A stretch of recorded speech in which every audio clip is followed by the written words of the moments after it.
반갑습니다. 제대로박사TV의 재승욱입니다. 제가 4, 5년 전부터 강의를 진행하면서 부산의 투자 유망지역 베스트 5라고 하는 강의를 많이 하고 있습니다. 투자 유망지역 베스트 5라고 하는 그 지역을 제가 선별한 이유는 두 가지 포인트로 그 5가지 지역을 선별을 했습니다. 먼저 첫 번째는 인구가 계속 줄어드는 지역이 아닌 인구가 계속 늘어나는 지역에 투자를 해야 된다라고 하는 게 첫 번째였고요. 두 번째는 인구가 늘어나는 것도 좋지만 두 번째로 계속 돈이 들어와서 개발이 되면서 뭔가 자꾸 천지개벽하고 뭔가 자꾸 바뀌는 지역 있죠. 지하철이 없다, 지하철이 생기는 지역, 공원이 없다, 공원이 들어오는 지역, 재개발, 재건축을 통해 가지고 오래된 것이 없어지고 새 것이 들어오거나 새 아파트가 들어서거나 아니면 완전히 허벌판이었는데 완전히 바뀌는 그런 지역. 옛날 우리 수영 비행장이었던 곳이 지금 센텀시티가 된 것처럼 부산의 100년을 내다보는 센텀시티가 되는 것처럼 이 북항이라고 하는 지역도 여러분 앞으로 이 센텀시티의 3배 규모를 가지고 있는 어마어마한 크기의 이 북항 재개발 지역은 여러분이 앞으로 100년을 내다볼 수 있는 그런 지역이다라는 것을 제가 계속 강조를 해왔습니다. 그럼 오늘 제대로박사TV에서는 이 북항 재개발 지역의 마스터 플랜, 앞으로 100년을 내다보는 북항에 대한 설명 1단계와 2단계, 그리고 시베이 파크선 트램까지 제가 세 가지를 설명드리는 그런 시간을 가지도록 하겠습니다. 자, 먼저 북항 재개발 사업 1단계입니다. 참고로 이 강의 자료는 제가 만든 자료가 아니고요. 롯데캐슬 드메르라고 하는 생활용 숙박시설 홍보관에서 사업 설명회를 하면서 제가 그때 참석을 했는데 그때 그 이야기를 설명회를 듣고 요 강의 자료가 너무 좋아서 제가 구할 수 없는 자료라서 좀 부탁을 하고 그 유튜브를 좀 찍을 수 있도록 좀 양해를 구해서 이 자료를 받은 거기 때문에 여러분 참고해 주시기를 부탁드리겠습니다. 그래서 북항 재개발 사업 1단계를 보면요. 사업 기간이 2008년에서부터 2022년. 그럼 2022년은 아마 제가 볼 때는 그 트램과 그리고 오페라 하우스가 건립을 되는 것으로 해서 아마 1단계 사업이 마무리되지 않을까 싶습니다. 북항 재개발 지역 1단계 사업의 규모는 46만 평이나 되고요. 부산 중구와 동구 일원에서 진행되고 있습니다. 개발 방향은 친환경 워터프론트 개발을 통해서 세계적인 도시명 해양관광 단지를 구축하겠다라는 것이고 1단계 사업의 고용 효과는 약 12만 명 정도 된다고 이야기를 하고 있습니다. 자, 그럼 북항 재개발 지역 1단계 세부 계획들을 살펴보면 왼쪽에 보면 공공 업무가 있습니다. 요 공공 업무 쪽 앞에 보면 요 트림이 지나가는 도로 요 앞에 연안 여객 터미널, 옆에 보면 연안 유람선 터미널이 있는데 이쪽에 여러분 잘 아시는 드림 하버라고 하는 곳에서 부산 항만공사의 30년 공공 임대 사업을 통해 가지고 이쪽에 그 바다뷰 보이는 이런 쪽에 상업시설을 지어가지고 올해 7월부터 이제 그 영업에 시작이 된다 이렇게 보시면 됩니다. 그러면 여기도 또 다른 북항 재개발 지역의 호재가 될 수가 있죠. 뭐 북항이 와가지고 여러 가지 오페라 하우스라는 영화도 보지만 뭐 식음료 뭐 먹고 이렇게 그 커피도 한잔 하고 뭔가 이 바다를 보면서 여가를 즐길 수 있는 이런 장점이 될 수 있고 그다음 또 유람선을 타고 요 부산항을 쫙 돌아다니면서 거기서 사진도 찍고 불꽃 축제도 할 수 있는 이런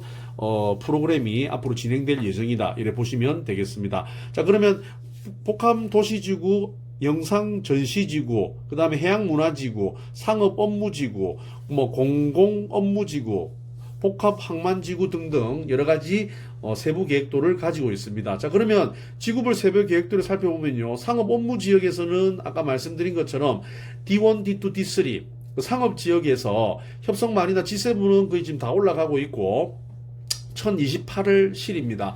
근데 D2는 동원개발에서 지금 이 땅을 가지고 있는데 아직 뭐가 될지 미정입니다. 그리고 앞으로 여기는 생활용 숙박시설이 들어온다 하더라도 2021년 4월부터는 또 새로운 또 주택에 대한 규제가 또 이 생활용 숙박시설에 들어오면서 아마 조금은 상품의 가치가 좀 떨어지지 않을까 생각하는데, 그 마지막 기회를 잡은 게 아마 D3 구역에 있는 롯데캐슬 드메르 롯데건설에서 1221실의 생활용 숙박시설이 들어온다 보면 됩니다. 그러면 1번하고 D1, D3를 비교해 봤을 때 분양가는 협상 많이 나가 지금 1,800에서 또 2천만 원 정도 이렇게 진행되는데, 뭐 롯데캐슬 드메르는 제가 사업 설명에서 들은 건데 정확한 건 아니겠지만 자금 평수는 한 1,800만원대고요. 그 다음에 91제곱미터부터는 한 2,200만 원 정도 이렇게 될 거라고 예상은 하고 있습니다. 그래서 분양가가 생각보다는 그렇게 비싸지 않는 선에서 나올 가능성이 크기 때문에 뭐 롯데캐슬이 아무래도 브랜드라든지 규모라든지 그 다음에 위치, 입지를 보더라도 상당히 메리트가 있는 그런 투자 상품이 될 수 있다라는 것을 말씀을 드리고, 북한 재개발 제1단계 지구별 계획 세부 계획을 살펴보면 여기 안에는 지금 보면 특히 B 2 그러니까 1, 2, 3 여기 보면 저 중간에 보면 아까 여기는 D1, D2, D3라고 했지 않습니까? 요 빨간 선인데 요 밑에 이제 여기 B1, B2, B3, B4인데 여기는 영상 전시 지구입니다. 네, 여기는 그 영상 전시 지구가 되겠는데요. 그러면 D1, 2, 3는 상업 업무 시설이고 B1에서 B4는 영상 전시지구라 가지고 부산일보 방송 언론사 신사옥 건립을 예정돼 있다. 불교 방송이라든지 부산일보 신사옥 있죠. 지금 부산일보는 부산 뭡니까? 부산 진역 앞에 있는 그 일보가 이쪽으로 이전할 가능성이 크다 보면 되고, 그 다음에 B4는 부산 MB 신사옥, B1, B2, 2는 2021년 이후 공급 예정이다. 이래 보시면 되겠습니다. 자, 그러면 북한 재개발 지역 지구별 세부 계획에서 상업 업무지구에 북한의 새로운 스카이라인이 형성되겠다. 복합 도심지구, 복합 항만지구로 해가지고 부산 국제여객 터미널을 지금 운영 중인데, 뭐 코로나 때문에 지금 1터미널, 2터미널 좀 사용을 못하게 돼 있지만 앞으로는 일본을 갈 때, 데바노나 후쿠오카를 갈 때 앞으로 이쪽을 많은 이용을 할 것이다. 그러면 부산역 SRT KTX를 타고 내리는 분들이 우리 보행덱을 통해서 보행 공중 우리 구름 사다리를 통해 가지고 요 여객터미널로 직접 걸어와서 여기서 면세점과 컨벤션 센터를 이용해서 터미널을 이용할 수 있는 이런 연결고리가 될 수 있다. 이래 보시면 되겠습니다. 자, 그리고 북한 재개발 사업 1단계 지구별 세부 계획입니다. 해양문화지구. 자, 여기 동그라미 있는 여기는 해양문화지구로 해가지고 앞으로 북한이 가장 중심이고 부산의 앞으로 가장 상징적인 건물이 될 수 있는 오페라하우스가 2022년도에 완공 예정이다. 이래 보시면 되겠습니다. 자, 그리고 Z1에서 랜드마크 부지 2021년 국제 공모 예정입니다. 사업 구역 내 아직 상징적 건물을 도입을 예상합니다. 그러니까 앞으로 이거는 미정이라 보시면 되고, 해양문화지구, 관광레포츠 문화예술이 어우러지는 문화 공간이 조성될 것입니다. 그럼 결국은 해양문화지구랑 해양문화지구 랜드마크가 될 수 있는 이런 지역은 앞으로 관광, 레포츠 문화, 그리고 공연, 관람 같은 오페라하우스가 건립 예정이다. 이래 보시면 되겠습니다. 자, 그리고 북한 재개발 사업 1단계 지구별 세부 계획 중에서 요 초록색인 마리나 시설 같은 경우에는요, 여기는 해양문화 관광 인프라를 구축해서 지상 7층 규모의 뭐를 만드냐면 클럽하우스, 호텔, 수영장, 스킨스쿠버 다이빙 이런 것들을 이런 것들을 할 수 있는 부산항공공사가 직접 2022년도 1월 완공 예정인 요 운영사를 마리나 시설을 7층짜리를 건립한다. 이렇게 보시면 되겠습니다. 그리고 복합 환승센터라든지 보행데크, 요것도 지금 보행데크는 거의 완성이 되었고요. 복합 환승센터도 22층 규모로 예정이 되어 있다. 이래 볼 수가 있습니다. 자, 북한 재개발 사업의 규모만큼 엄청난 큰 개발 계획을 갖고 있는데요. 요 파란색인 공공업무지구 같은 경우에는 9개 공공기관 부산지방합동청사를 입주 예정시킨다. 자, 부산에는 보면 여러분 잘 아시다시피 오래된 노후불량 건축물들이 많습니다. 그 중에서 우리 공공기관 같은 경우에도 너무 오래됐죠. 뭐 여러 가지 뭐 부산 출입구, 그다음 세관, 국립부산검역소 등등 이런 오래된 건물들, 선거관리위원회 이런 것들이 뭐 한 곳에 막 떨어져 있는 게 아니라 이제 다 그런 오래된 건물 모아가지고 이쪽에 공공청사를 짓겠다라고 하는 이런 보관을 가지고 있습니다. 네네. 그래서 5개 공공기관 신사업 건립 예정을 이렇게 가지고 있고요. 그리고 요 신사업 건립 예정에 보면 우리 뭐 LH라든지 그다음에 주택도시보증공사, 항만공사 뭐 등등 이런 것도 건립이 되어 있습니다. 그래서 앞으로 민간 투자 확대 및 직주 근접 수요 효과를 기대할 수가 있겠습니다.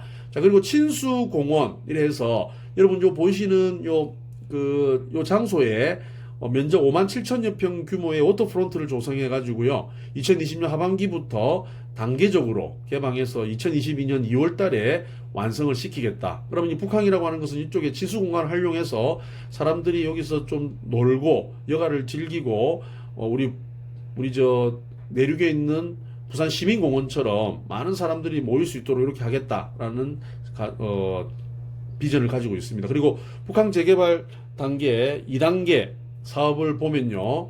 사업 기간은 이제 30년까지 되어 있습니다. 68만 평 정도 되는 중구와 부산 동구 일원에 되어 있습니다. 항만시설 재개발, 철도시설 재배치, 원도심 연계 개발을 통해서 진행을 하고 있다 이렇게 보시면 됩니다. 자, 북항 재개발 2단계 사업의 세부 계획도를 살펴보면요. 요거는 지금 오른쪽에 우리 위치하고 있는데 뭐 마이스라도 하는 우리 컨벤션 사업들, 그 다음에 상업, 업무, 주거, 학교, 복합 뭐 여러 가지 이런 시설로 되어 있습니다.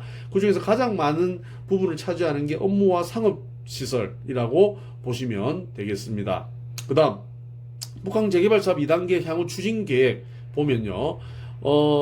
부산시 컨소시엄을 통해 가지고 여기에는 특히 요트 사업이 있죠. 요트 사업을 통해서 우리 수영만 요트 경기장이 있는 여러 가지 이제 수영 요트 경기장이 있는 규모를 그중에 아무래도 좀 자연재해라든지 바람 뭐 태풍에 좀 취약했는데 여기 천혜의 자연 조건을 가지고 있는 요 북한 쪽에 이런 요트 클럽을 만들어서 앞으로의 신성장 사업을 활성화시키겠다라는 생각을 가지고 있습니다. 그리고 마지막으로 트램을 통해서 이 트램은 북한이 너무 땅이 넓기 때문에 걸어서 보기는 어려우니까 요 시베이 파크선을 통해 가지고 또 트램을 타고 관람할 수 있게끔 하고 나중에는 시베이 파크선을 통해서 요 북한항 원도심과 부산 시민공원 있는 부전역까지 이렇게 시베이 파크선인 트램을 타고 이동할 수 있는 이런 계획을 가지고 있습니다. 그래서 북항 재개발과 도심을 연결하는 노선을 만들고 중앙역과 부산 시민공원 전체 노선을 북항 재개발 지역 우선 개통으로 북항 재개발 지역의 조기 활성화에 기대를 만들겠다라고 되어 있습니다. 그래서 요 보면 중앙역에서부터 롯데캐슬 드메르 있는 105번부터 요 시민공원이 117번까지 요 트램을 통해서 1단계, 2단계 이렇게 사업을 계획을 하고 있습니다. 이게 총 길이가 10km가 안 됩니다. 9.1km 정도 되는데 요거 트랙을 통해서 이렇게 완성이 되면 상당한 가치를 또 접근성을 또 가질 수가 있다 이래 보시면 되겠습니다. 자, 트램의 1-1단계 구간 요즘 보시면 상당히 그림이 굉장히 아름답습니다. 어떤 유럽에 있는 어떤 사진같이 이렇게 예쁜데 저 멀리 부산항대교 이런 불빛도 보이고요. 앞에 요트클럽도 보이고 여기 이제 트램 통해 가지고 이렇게 북한을 조망할 수 있는 그리고 앞에는 또 텐트를 치면서 캠핑을 할 수 있는 이런 곳을 만들겠다 이렇게 되어 있습니다. 자, 그리고 부산의 미래 앞으로 100년을 내다보는 북한 재개발 사업 부산의 가장 비전의 중심이 될 것이고 센텀시티의 3배 규모의 이런 북항은 앞으로 센텀시티를 뛰어넘을 것이다 라고 저는 확신을 합니다. 그래서 여러분 앞으로 이 북항이 앞으로 어떻게 바뀔 것인지를 잘 살펴보시면서 앞으로 북항의 미래를 보면서 여러분도 투자에 대한 개념을 살펴보시고 북항 쪽에 여러 가지 투자를 한번 잘 해보시면 좋지 않을까 생각을 합니다. 북항은 뭐 여러분들이 이게 언제 되겠노? 내 살아있을 때 되겠나? 라고 막 이렇게 부정하시는 분도 계신데, 이제는 이제, 시작을 했고, 거의 이제 중간 단계까지 이제 왔습니다. 그래서 이제 더 이상 돌이킬 수 없는 사업이기 때문에, 이거는 이제 하루 빨리 우리 부산을 이제 제2의 도시와 그리고 2030년 엑스포까지 연계하면서 발전을 시켜 나가야 되겠습니다. 그래서 오늘 제대로 박사 TV에서는 북한 재개발 지역의 앞으로의 비전과 그리고 재개발 사업이 어떻게 진행되고 있는지에 대한 세부 계획들을 오늘 설명을 드렸습니다. 도움이 되셨으면 구독과 좋아요 부탁드리겠습니다. 대단히 감사합니다.